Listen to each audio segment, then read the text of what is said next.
Good afternoon, everyone. Happy Friday, and I got the date right today, the day right today. Oh, well, it's gonna be a little crazy in here. Okay, as this week comes to a close, I want to take a moment to highlight the incredible progress the President has made for the American people in recent days, from expanding affordable health care to lowering costs and tackling inflation, to bringing manufacturing and jobs back to our shores. President Biden started the week at the North American Leaders Summit in Mexico City, where he spoke for 2-hour close cooperation with Mexico and Canada to address shared challenges that impact the American people. Challenges like combating climate change, COVID-19 pandemic, and transnational criminal organizations that are trafficking and smuggling people, as well as illicit drugs like fentanyl. The President spoke to our work to take thousands of smugglers off the streets, catch record levels of fentanyl before it even reaches our border, strengthen border security, and increase resources for border communities all over the opposition of Republican governors and Republican members of Congress, I might add. We've also continued taking action to lower health care costs for American families, made possible by President Biden and congressional Democrats' enactment of the Inflation Reduction Act. On Wednesday, HHS announced its historic plans for Medicare to directly negotiate lower prescription drug costs. In addition, starting this month, seniors on Medicare are seeing their insulin costs capped at $35 for a month's supply. They are also now able to get recommended vaccines for free, all of this thanks to, again, the Inflation Reduction Act. HHS also announced record-breaking enrollment number of healthcare coverage on the Affordable Health Care Act marketplace. Nearly 16 million people have signed up for this open enrollment period for healthcare coverage, a 13% increase from last year. And it includes over 3 million people who are brand new to the marketplace, and we're not even done with the open enrollment yet. Because of the cost savings measure in the Inflation Reduction Act that President Biden signed into law, millions of Americans are continuing to save $800 per year on health insurance on average. And 4 out of the 5 healthcare.gov enrollees can find coverage for $10 or less a month. All of this adds up to real impact and meaningful progress to expand affordable, quality health care coverage for American families. And that matters. That matters to the American people. We also had exciting news on the economic front as well. On Wednesday, as you all saw, the largest solar investment in U.S. history, a direct result of the President's economic plan and the Inflation Reduction Act again. This $2.5 billion investment in Georgia will create 2,500 jobs. And yesterday we learned that for the 6th month in a row, inflation has indeed come down. Annual inflation has fallen to lowest level since October of 2021, and gas prices are down by more than $1.70 from their peak, thanks in part to the President's actions to increase oil supply, which were also historic actions that this president took. This is further proof the president's economic plan is working. Even though inflation is high in most major economies, it's coming down in America and giving families more breathing room. You hear the president say that all the time, how he wants to make sure that he's giving American families a little bit more of a breathing room. At the same time, the president is building an economy from the bottom up and middle out, with the lowest unemployment rate in 50 years, nearly 11 million jobs created, and historic manufacturing investment, like I just mentioned, totaling nearly $300 billion in major investments across the country.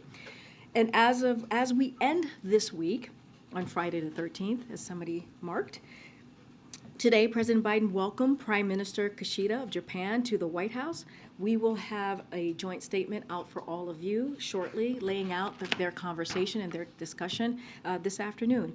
But I can tell you that the two leaders are discussing the unprecedented actions we have taken together to better equip us for the 21st century challenges, as well as working to deepen our cooperation on everything from economics to technology to fighting the climate crisis, advancing peace and stability in the Indo-Pacific and around the world. Today's visit is a testament to President Biden's investment in our alliances and partnerships since day one, since he walked into the administration. And a historic week is leading into a historic weekend.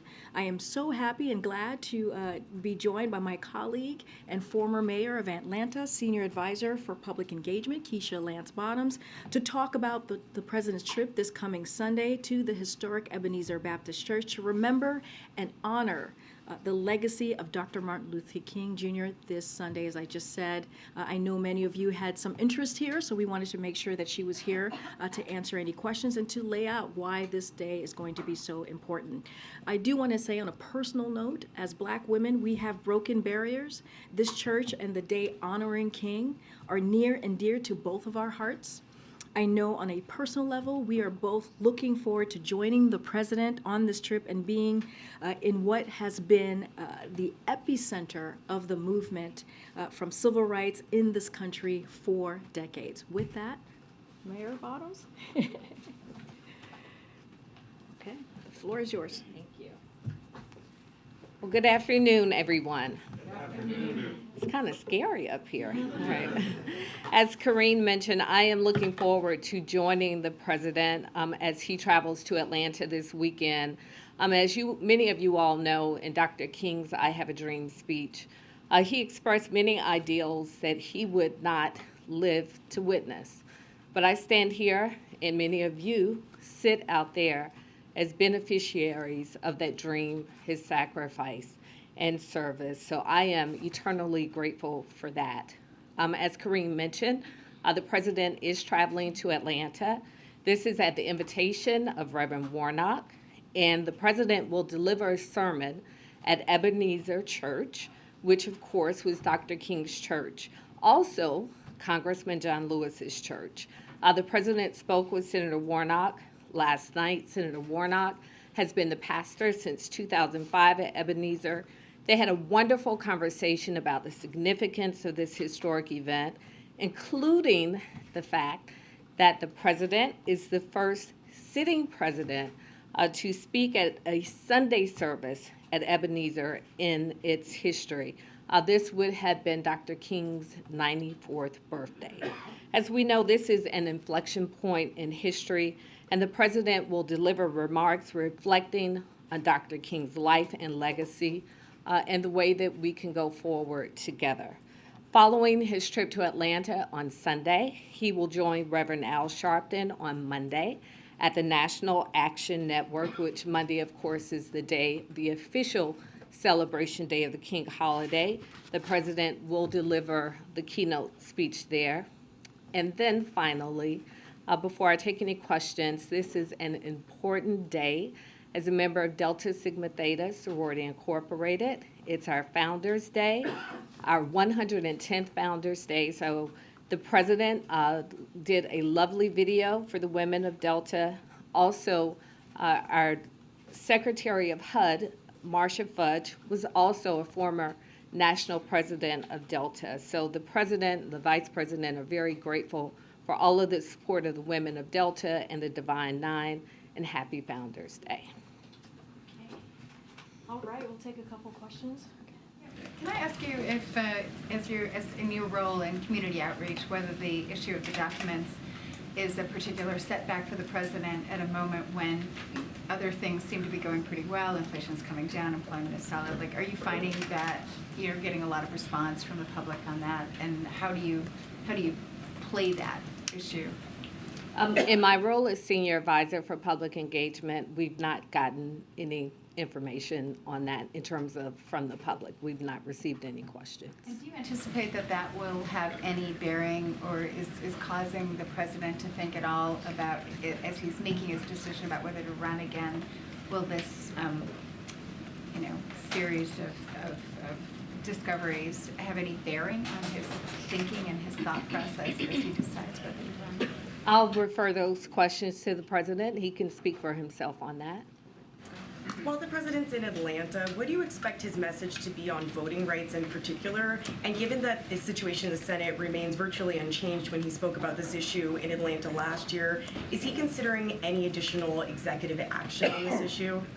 Well, the president has been very clear that we need Congress to act. He's asked for Congress to codify the John Lewis Voting Rights Act and also the additional Voting Rights Act that's pending before Congress. That's the Freedom to Vote Act. So the president has been very clear that voting, the right to vote, the access to vote is a core component of our democracy, and he's going to continue to push for that.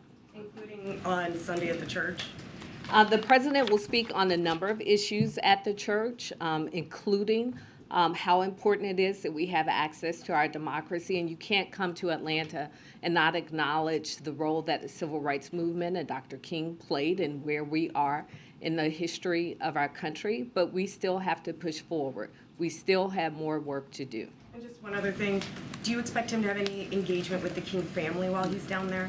We do expect that. I know on previous Sundays, previous King Day services, and many Sundays prior to the pandemic, Dr. King's sister in particular is often at the service. I don't know if she will be there this Sunday. And we also expect other members of the King family to be there as well. In regards to the voting rights, last time around this time when President Biden went to Atlanta, some of the civil rights groups and voting rights groups skipped the speech out of concern that the White House wasn't doing enough to push this issue. Aside from wanting Congress to do more, what is the message to those who feel the White House is not doing enough? Well, as I've been in this role as senior advisor to the president since June of last year, we have engaged with civil rights leaders. He's had them at the White House in a round table. I'm in constant contact with them. And I think that it's very clear that the president is doing everything that he can in his executive power to lean in on voting rights. But we need Congress to do more. This is important. If you've come through the East Wing, you've seen the pictures of Dr. King meeting with Lyndon Johnson, meeting with other civil rights leaders, hashing out voting rights in the White House. And so the fact that we are still here talking about this in 2023, I think really speaks to the fact that we need action. We need that action from Congress. The president has done and will continue to do all that he can do in his executive powers, but there's only so much that he can do. We need Congress to act. Is the feeling then that he has exhausted what he can do, his powers from the White House, his executive powers? Well, if there is more that he can do, we welcome those suggestions. But as I stand here today, it's my understanding that we have done all that we can do from the executive branch. Now we need Congress to act.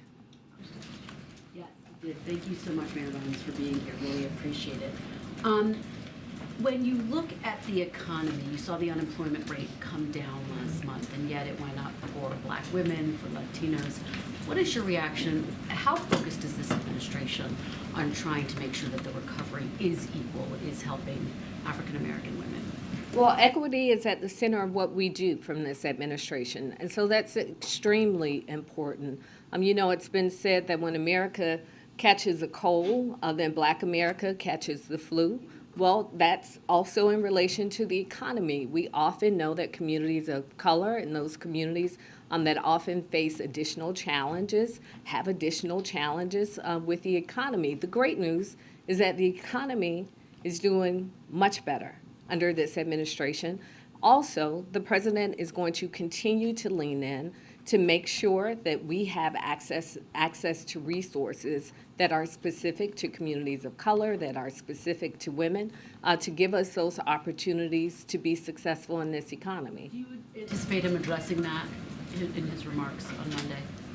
I know that he will generally speak about where we are just in terms of helping those who are in need in our communities. I don't know if he will specifically address the economy, but as you all know, during Dr. King's last major campaign before his assassination, it was called the Poor People's Campaign.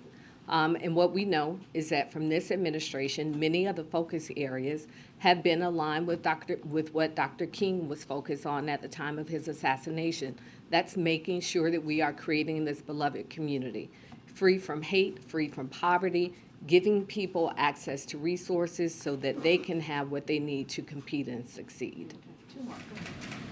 Thank you. Thinking back to the 2020 campaign, part of the president's strategy at the time was going to visit these churches to engage some of the voters that he needed to turn out for him. In South Carolina, there was the 16th Street bombing anniversary that he spoke at in Alabama, and also on hand in Selma for Bloody Sunday. Is this speech at Ebenezer the start of a similar outreach campaign heading into 2024? I don't know that it's the start of it, but it could be a great start of it. I know that the president is very interested in connecting with people, hearing directly from people. It's the best way that any elected official truly hears and understands the needs of people, and there's no better place than to do that than at Ebenezer. Reverend Warnock has not just been very vocal about the challenges and the issues that are facing people as a candidate, but also as a pastor. And Ebenezer is a cornerstone in the Atlanta community, and I'm sure the president will get an earful on what our needs and our desires are for our country when he's there. Can you provide any insight into the writing process for this speech? I know that oftentimes there's a lot of time paid attention to speeches like this. How long the president's been working on it for? We've been working on it for a couple of weeks just as a team, and of course with the president's input. And as with any major speech that the president is giving, he gives his input, and the team takes it from there, and then he takes his pen and he says what he wants to say, and you'll hear that on Sunday.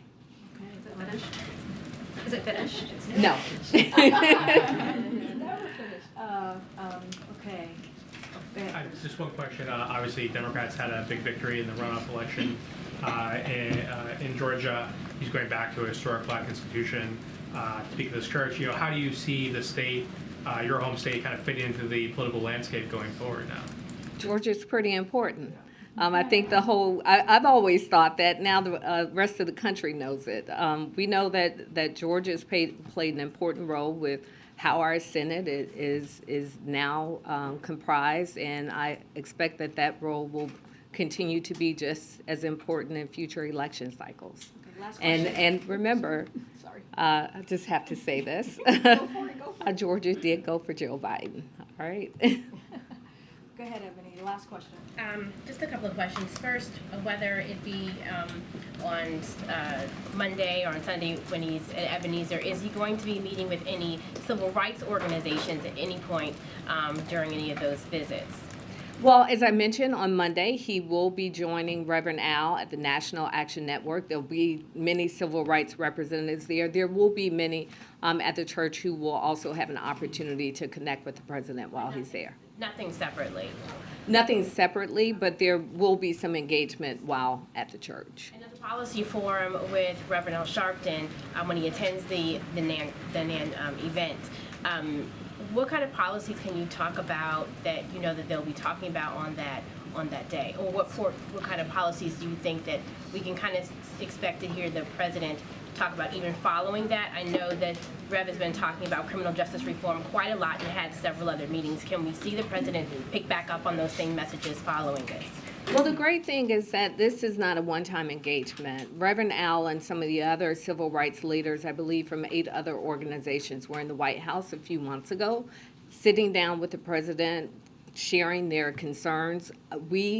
My office, me personally, I'm constantly engaged with these civil rights leaders, so we're hearing in real time what our challenges are, and I think I can safely say that we have confidence in many of these leaders that we are doing what we can do and will continue to do more as we can to make sure that the needs of our communities are met. Okay. Thank you so much. Thank you. Thank you. Thank you. How did you feel the President Biden picked Kamala Harris instead of you for running mate? Okay, thanks everybody, and thank you so much, Keisha. Appreciate it. I have a couple things at the top. that I just want to go through. This is the week ahead, so all of you have this. Before we take questions. So later today, the president's going to travel to Wilmington, Delaware, as you all know. On Sunday, as you just heard from Mayor Lance Bottoms, the president will travel to Atlanta, Georgia, and deliver a sermon at Ebenezer Baptist Church. And on Monday, he will return to Washington, D.C. to join Reverend Al Sharpton and the National Action Network at their Martin Luther King Jr. Day breakfast, where he will deliver the keynote address. On Tuesday, the president looks forward to welcoming Prime Minister Mark Rutte of the Netherlands to the White House to further deepen the historic ties between our two nations. As strong NATO allies and global partners, the two leaders will reaffirm our shared efforts to strengthen transatlantic security and economic prosperity. After that bilateral meeting, the president will welcome the Golden State Warriors to the White House to celebrate their 2022 NBA championship. And next Friday, the president will welcome bipartisan mayors attending the U.S. Conference of Mayors winter meeting to the White House. The president will deliver remarks celebrating the achievements of the past 18 months and focusing on the bipartisan work that needs to be done to implement these and other historic pieces of legislative victories at the local level to make a difference in people's lives across the country. With that, Chris, you want to kick us off? Sure. Question on a couple different topics. Speaker McCarthy has invited the president to deliver the State of the Union on February 7th. That just went out. Is that the date that the president plans to give the State of the Union? Does he accept that invitation? So we have received Speaker McCarthy's kind invitation, and the president has accepted it and looks forward to delivering the State of the Union address on Tuesday, February 17th of 2023. So we are. Oh my God! I'm so sorry, guys. On Tuesday, February 7th. 2023, but we truly appreciate the kind invitation by Speaker McCarthy. On the debt limit, Republicans want to cut spending as part of a debt limit deal. Is the president willing to cut any spending as part of a debt limit deal, and what would he be willing to cut? Look, as you've heard us say before, we will not be doing any negotiation over the debt ceiling. But broadly speaking, at the start of this new Congress, we're reaching out to all the members through the Office of Leg Affairs, making sure that we have those connections with those new members, as I just stated. But I want to say, like in the past, and I've said this before, and I'll say it again, there's been a bipartisan cooperation when it comes to lifting the debt ceiling, and that's how it should be. That's how it should continue. It's not and should not be a political football. This is not political gamemanship, and this should be done without conditions, and that's how we see this process moving forward. When you say that there'll be no negotiating, you will not negotiate anything involving spending? What we're saying is that this should be done without conditions. In the past, we have seen this. We have seen both Republicans and Democrats come together to deal with this issue. It is one of the basic items that Congress has to deal with, and it should be done without conditions. So there's going to be no negotiation over it. This is something that must get done. And does the president agree with the Treasury Secretary, that the debt ceiling should be eliminated? Again, I've spoken to this before. That is not, no one is talking about eliminating the debt ceiling or the debt limit. That's not what we're talking about right now. Congress is going to need to raise the debt limit without conditions. So that is not what the discussion that we're having. Very last thing, have White House officials been interviewed by the special counsel or by the Justice Department involving the classified documents? So what I'll say from here is any questions that we may have about the review, about the process, I would refer you to the Department of Justice. I would also refer you to my colleagues over at the White House Counsel. I'm not going to get into any specifics from here. Go ahead, Mary. Aside from the special counsel, aside from this review, I just have a question about processing classified documents and their handling, because I think there's some confusion amongst the public and even in this room. What is the process to make sure that classified documents aren't accidentally or intentionally taken when a president or vice president leaves office? What's the protocol, or is this sort of just a self-review system? It's a good question. I would, on the process and how that works, I would certainly refer you to the White House Counsel's office. They would know that. They can walk you through that. My colleagues there, and And I know many of you have been in touch with my colleagues in the last 24 hours, in direct touch, and answering many of your questions. So I would refer you to them on the specific process so that they will certainly guide you in the right way. But as far as you know, is it ever okay for classified documents to be mixed with personal effects? What I can say, what I can say is what the president has said before, what I have said multiple times. We take this very seriously. The president takes classified information, classified documents very seriously. But look, I've said this before. We have addressed this issue multiple times at length. And we have been fully cooperating with the Department of Justice, and now we will be doing the same with the Special Counsel's Office, just to be prudent here and just to make sure that we are consistent. I would refer you anything that is related to this, as it relates to the review, to the Department of Justice or my colleagues at the White House Counsel Office. And we see it as the best way to move forward. We want to respect the process, and so that's what I'm going to do. I'm going to refer you to the Department of Just to Justice. be clear, you're confident he followed whatever protocol was in place? Again, this is something that he takes very seriously, the president, when it comes to classified documents, when it comes to classified information. I'm not going to go into any specifics from here. If you have any questions, anything further that's related to the review, or I will refer you to the Department of Justice or my colleagues over at the White House Counsel's Office, who I know many of you who I'm staring at right now has been in close touch.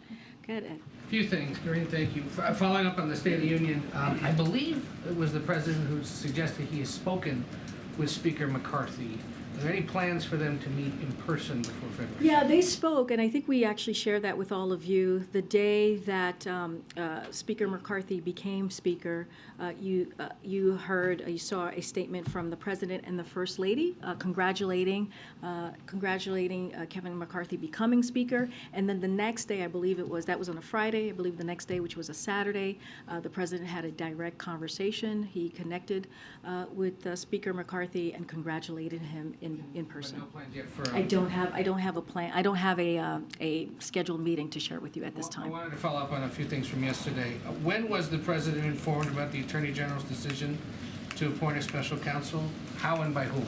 So, the specifics on that, here's what I can tell you. I can tell you that we were not giving a heads up. I was asked that question yesterday. We did not know that the announcement was going to come yesterday until after it happened, so I can clear the deck there and let you know. Anything else specific to when the president knew or anything that's related to this, I would refer you to the White House Counsel's Office. I know many of you that I'm looking at right now has been in close touch with my colleague there.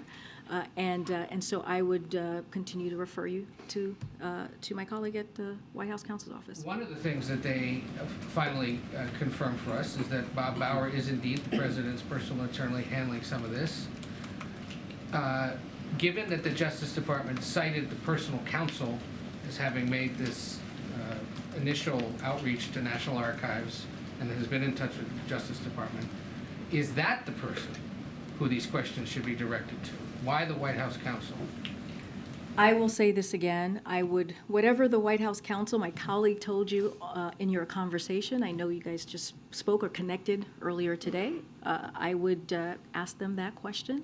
And anything related to the review, I would refer you to the Department of Justice. And regarding the extraordinary measures that the Treasury Secretary announced a little while ago in advance notice to Congress, is there a policy that requires her to give advance notice of those plans? You have to reach out to the Department of Treasury on how that process works. What I can say is just so that everyone knows, folks who are watching, the debt limit is projected to be reached on Thursday, January 19th. At that point, Treasury will begin to take extraordinary measures to prevent default. Secretary Yellen did not name a specific X date, if you will. The day Treasury would no longer be able to pay the government's obligations, but quoting from the Secretary's letter, it's unlikely that cash and extraordinary measures will be exhausted before early June.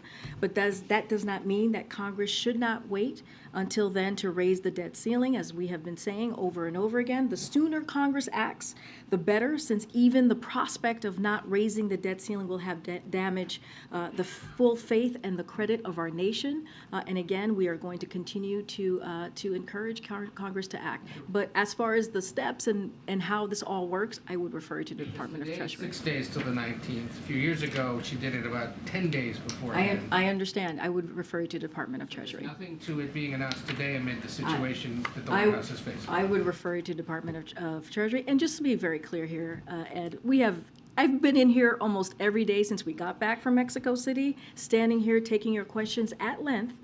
So that we're not avoiding anything here. And No, you've heard from the president at least twice, and we have put forth multiple statements from the White House counsel's office. So that suggestion I just disagree with. Go ahead, Kristen. Karine, thank you so much.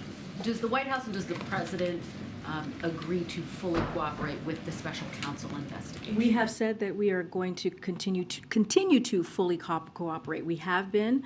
The president's lawyers and team has been fully cooperating with the Department of Justice, and they're certainly going to do that with the special counsel. And so by that reasoning, would the president agree to sit for an on-the-record, in-person interview? I'm not going to get into specifics or get ahead of what's going to happen. I'm not going to get into hypotheticals because that is a hypothetical. What I will say is we have addressed this multiple times at length, and we are going to continue, the president's team is going to continue to fully cooperate with the Department of Justice, and we respect that process, and that's what we're going to do. The president has said he hopes to speak about this soon. When can people expect to hear from him about this? Don't have, again, that is something that I don't have a magic wand here. I don't know when that's going to happen. What I can say is his team is going to fully cooperate with the Department of Justice.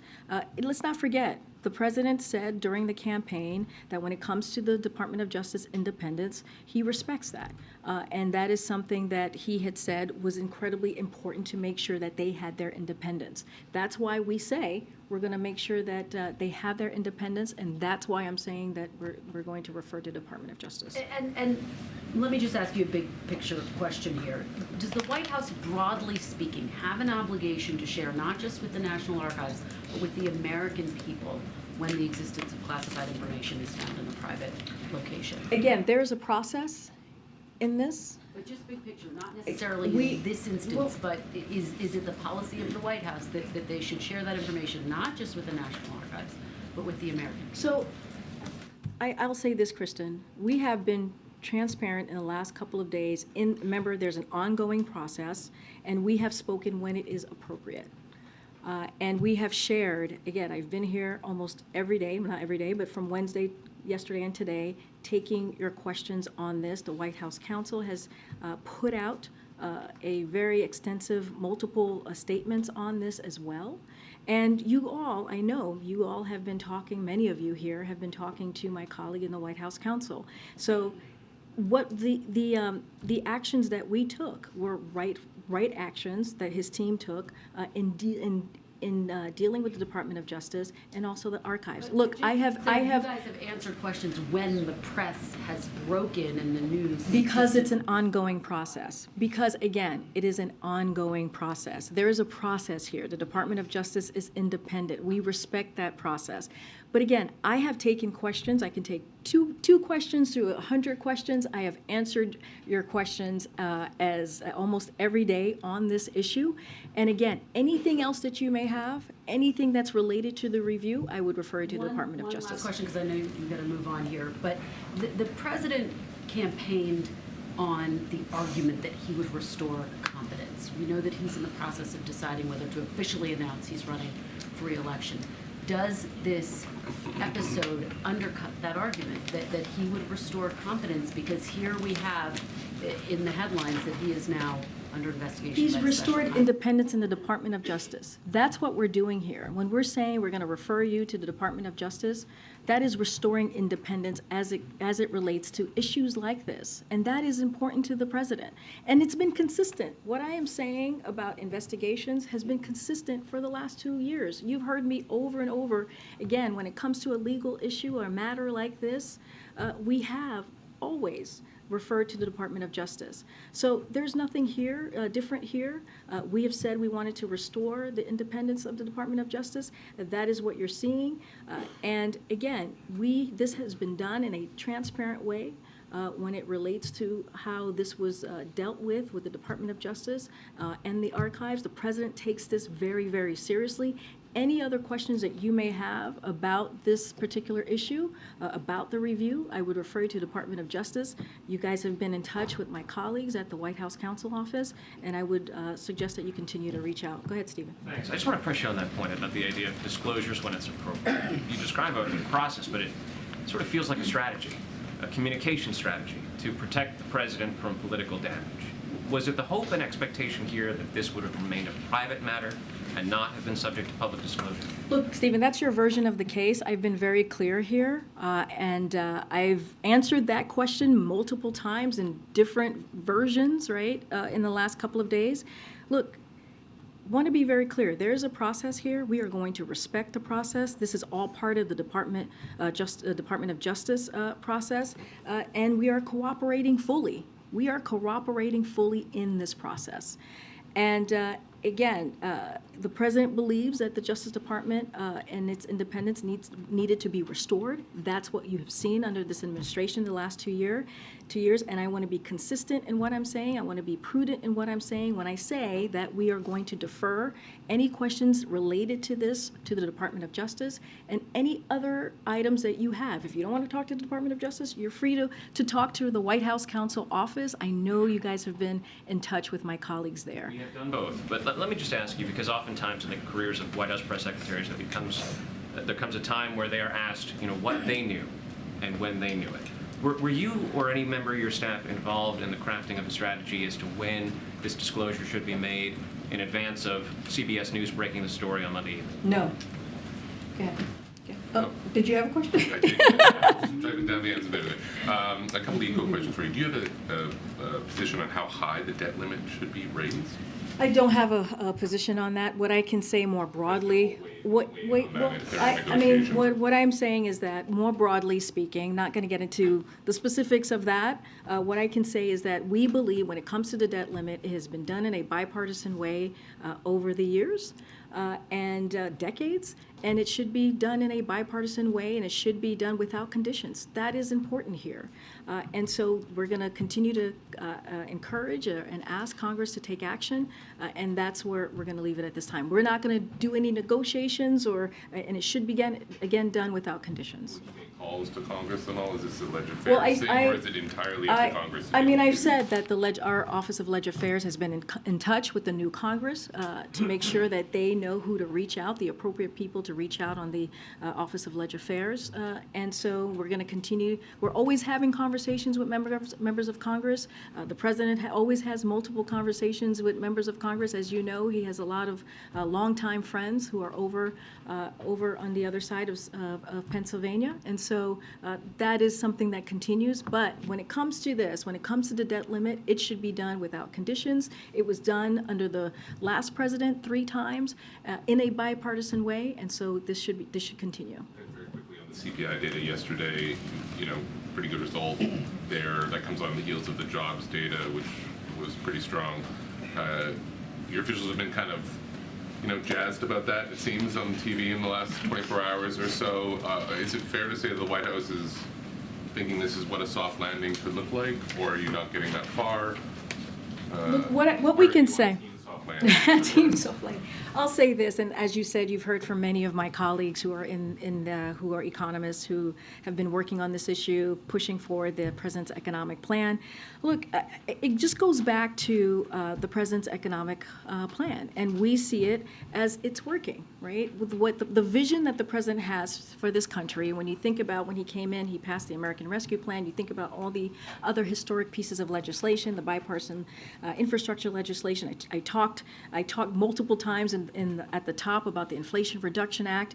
Look, it matters what the vision of a president is and him acting out on it. And that's what you saw. When you see inflation down for 6 months, that matters, right? That's because of the president's economic plan. When you see annual inflation down 6.5% from where it was this summer, just this summer at 9.1%, gas prices down by about more than $1.70 from its peak.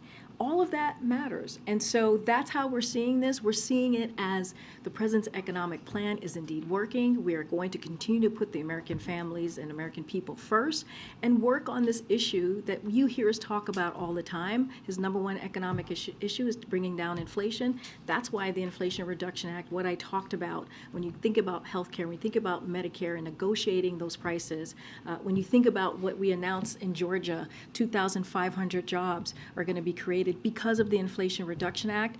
All of that matters, and all of that is important in its more broadly speaking about the president's economic plan. Look, we believe that we continue to be in this transition of stable and steady growth, and I think that's what we believe. That's what the numbers continue to show as you talk about the jobs report that we saw recently, and as we talk about the CPI data. You're not calling it a soft landing? I'm just saying that we are in this transition of a transition to stable and steady growth, and we believe that the president's economic policies that he's put forward in the past 2 years, we see that working. Go ahead, Franco. Thanks. U.S. Attorney John Losh was looking into this for several weeks before. He was in touch with... Looking into what exactly? The classified documents. Okay. He was in touch with President Biden's counsel. I wanted to know, was President Biden, was the White House surprised that along with Merrick Garland that they decided that more investigation was needed and a special counsel was appointed? What I can tell you is that we were not given a heads up that Attorney General Garland was going to made his announcement yesterday on the special counsel. That is something that we learned, like many of you, watching the news. I'm not going to get into anything further from that.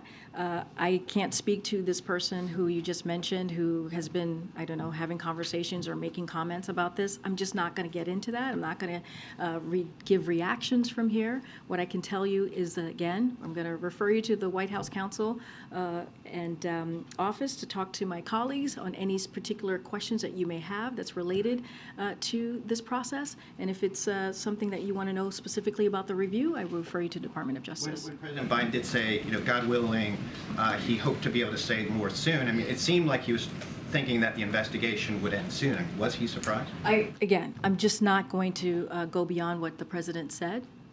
I will say this is that we are going to continue to fully cooperate. As I've said, we have talked about this at length. We've had multiple statements on this, and again, we want to be prudent here. I'm going to be consistent here. Any questions that you may have about this process, I would refer you to the White House counsel. Another topic. I wanted to ask about the administration's appeal of the Sutherland Springs mass shooting case.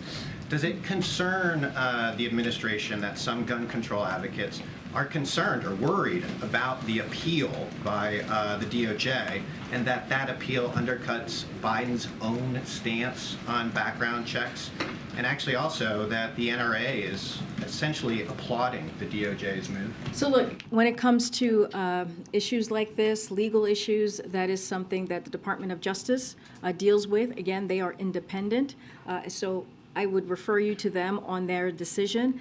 The president continues to be committed on making sure that we address an issue that is affecting families across the country, communities across the country, which is gun violence. That's why it was so critical when he signed the bipartisan piece of legislation on gun violence just a couple of months ago, this past summer. And he's going to continue to call for the ban of assault weapons, working with Congress to make that happen. And let's not forget, the first year and a half of this administration, we put forward more executive actions than any other president on dealing with this issue, on dealing with protecting our communities, protecting families, dealing with gun violence, and that is that call that he has, especially the call to action from Congress, is going to continue and it's not going to stop. I'm going to go to the back. Go ahead.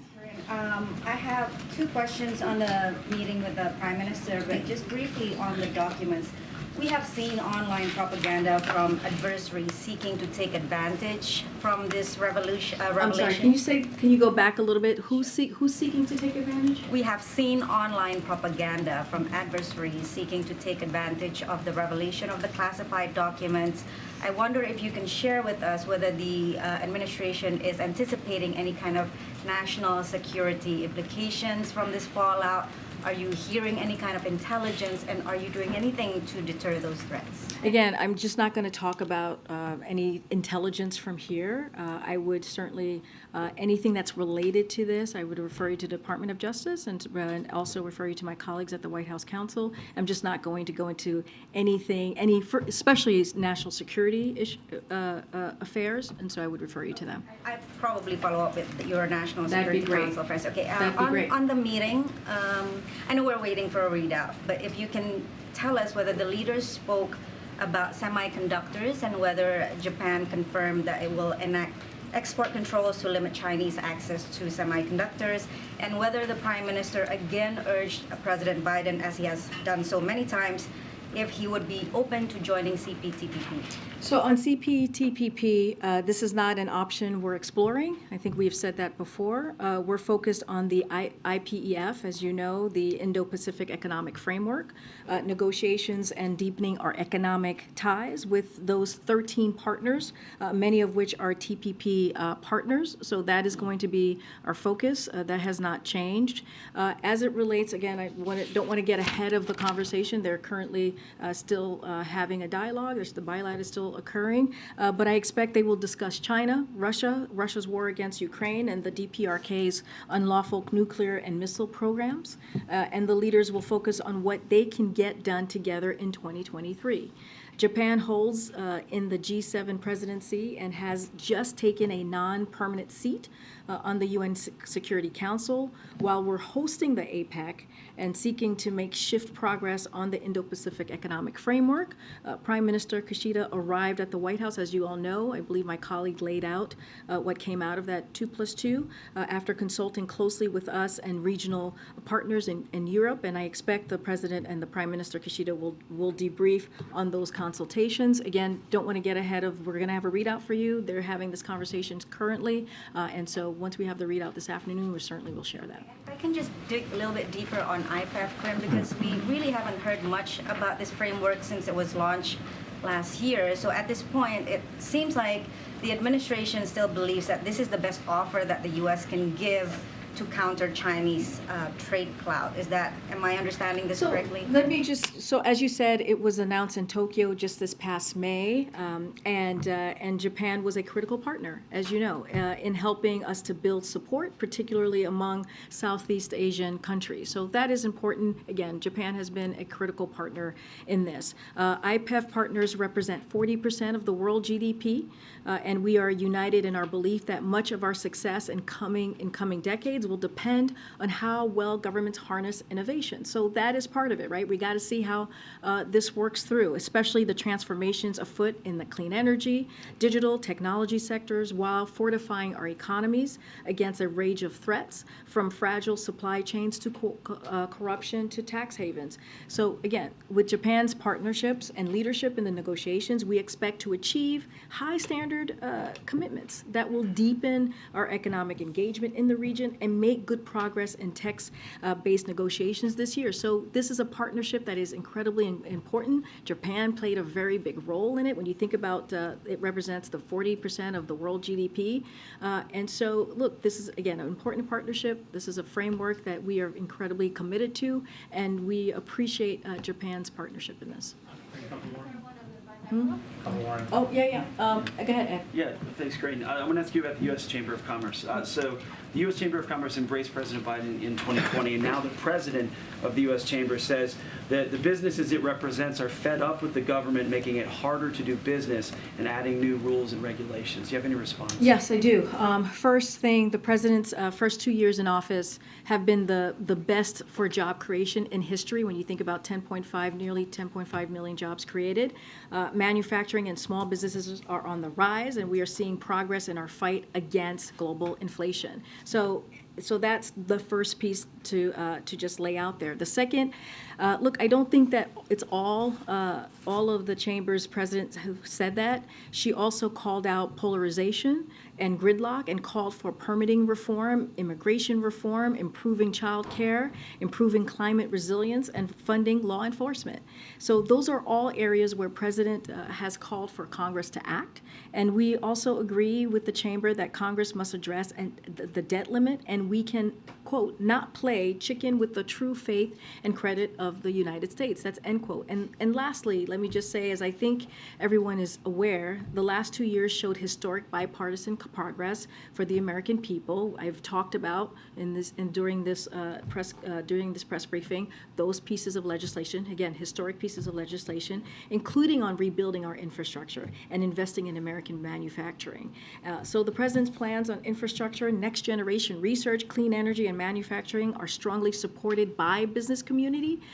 Again, we do outreach to different communities when we talk about these important pieces of legislation, when we talk about the president's economic plan, but he also believes big corporations should pay their fair share in taxes. And that's not just us. That's also the American public who believes that they should be doing this. Well, she said also that there's government regulatory overreach, adding, and I'll quote her, when regulations are driven by ideological agendas and imposed on businesses without transparency, accountability, or clarity, government isn't working. So will there be changes in its government working? Look, I'll say this. Our administration is leveraging every available tool to advance the president's ambitious agenda for the country and to deliver for the American people. That's the president's primary goal.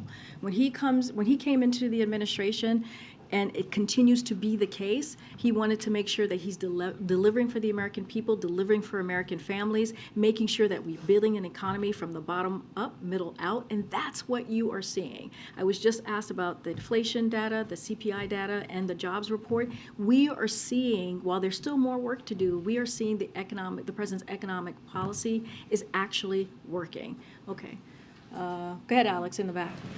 Yeah, Karine, earlier this week we discussed the situation in Florida with, I think, about 350 Cuban migrants landing at Dry Tortuga and Key West. I believe you said it was a political ploy on the part of Governor DeSantis to deploy the National Guard. His office has said that the Coast Guard requested help patrolling the waters off Florida. So can you just kind of discuss your understanding of the situation in Florida and how that understanding has developed in the last several days? I'm happy to repeat what I said, which is Governor DeSantis has made a mockery of the system, and he has consistently and constantly, as many of you have reported, has done political stunts, has not helped to address the issue, but has instead decided to put the lives of migrants who are coming here for a better life at risk, and that's what we have seen from this governor. Look, when it comes to the Coast Guard and Customs and Border Protection, they are deploying additional personnel and resources to Florida to quickly process individuals and place them in removal proceedings. I would note that the migrants from Cuba who arrived in Florida over a week ago were processed and moved out of the state by Border Patrol within days. At the national park that you mentioned, it reopened just this past Sunday. The president has expanded safe, orderly, legal pathways for migration, including for Cubans, and we continue to urge individuals to use those instead of risking their lives at the hands of human strugglers. And you heard that directly from this president just a couple of days ago on the world stage in Mexico City. I'm going to try and call folks I haven't. Go ahead, Karen. Folks I haven't called. I called earlier. Go ahead, Karen. You've several times today referred people to the White House counsel for questions about the process and the review. Would you bring Richard Sauber here or someone from his team to answer these questions in the briefing room in a formal capacity? So look, the White House counsel's office has provided information on this week as appropriate. Again, I think I just said this, I've said this multiple times during this briefing, that I know in the last 24 hours, my colleagues at the White House Council White House Council office has been in touch with many of you and has answered a lot of your questions.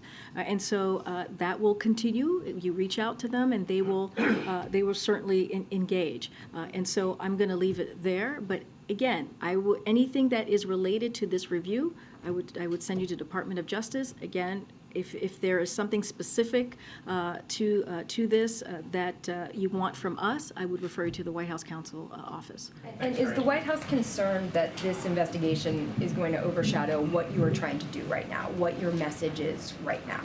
Look, our message is very clear, and it will continue to be just that. And you've seen it. That's why when I started the briefing, I laid out all of the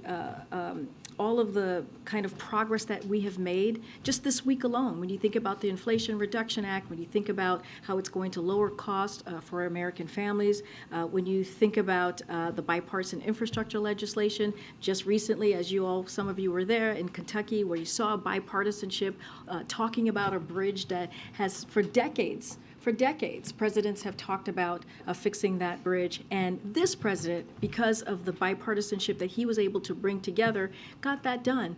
And so, look, we're not going to stop talking about how we're going to deliver for the American people. I actually think, and we actually believe, there are people who are watching, the American people who are watching want to hear that. They want to hear what I just laid out at the beginning of the briefing. They want to know how this president, how this administration, how the federal government is delivering for them.